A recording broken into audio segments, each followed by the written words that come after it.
Thomas's train. Thomas often grumbled because he was not allowed to pull passenger trains. The other engines laughed. "You're too impatient," they said. "You'd be sure to leave something behind." "Rubbish," said Thomas crossly. "You just wait. I'll show you." One night he and Henry were alone. Henry was ill. The men worked hard, but he didn't get better. Now Henry usually pulled the first train in the morning, and Thomas had to get his coaches ready. "If Henry is ill," he thought, "perhaps I shall pull his train." Thomas ran to find the coaches.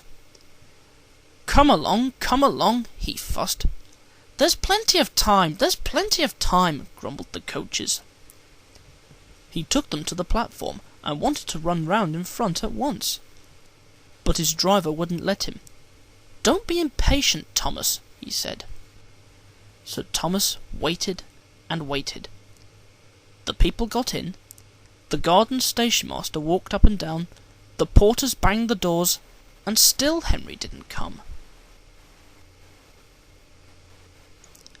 Thomas got more and more excited every minute.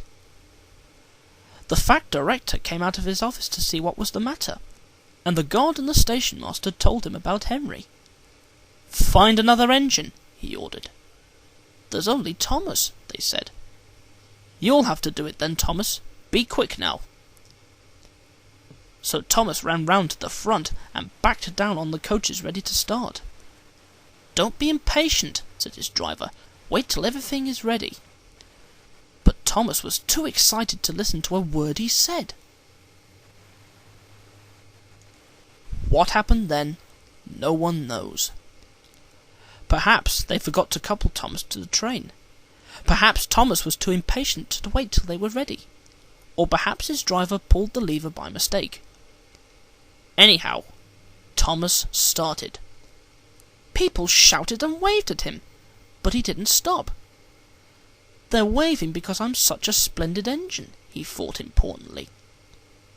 "Henry says it's hard to pull trains, but I think it's easy. Hurry, hurry, hurry," he puffed, pretending to be like Gordon. As he passed the first signal box, he saw the men leaning out and waving and shouting. "They're pleased to see me," he thought. "They've never seen me pulling a train before. It's nice of them to wave." And he whistled, "Peep, peep, thank you," and hurried on. But he came to a signal at danger. "Bother," he thought. "I must stop, and I was going so nicely too. What a nuisance signals are!" And he blew an angry peep, peep on his whistle. One of the signalmen ran up. "Hello, Thomas," he said. "What are you doing here?" "I'm pulling a train," said Thomas proudly. "Can't you see?" "Where are your coaches, then?" Thomas looked back. "Why, bless me," he said, "if we haven't left them behind!" "Yes," said the signalman. "You'd better go back quickly and fetch them." Poor Thomas was so sad he nearly cried. "Cheer up," said his driver. "Let's go back quickly and try again."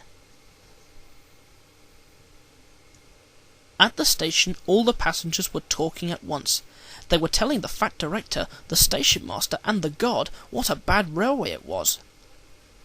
But when Thomas came back and they saw how sad he was, they couldn't be cross. So they coupled him to the train, and this time he really pulled it. But for a long time afterwards, the other engines laughed at Thomas and said, "Look, there's Thomas, who wanted to pull a train, but forgot about the coaches."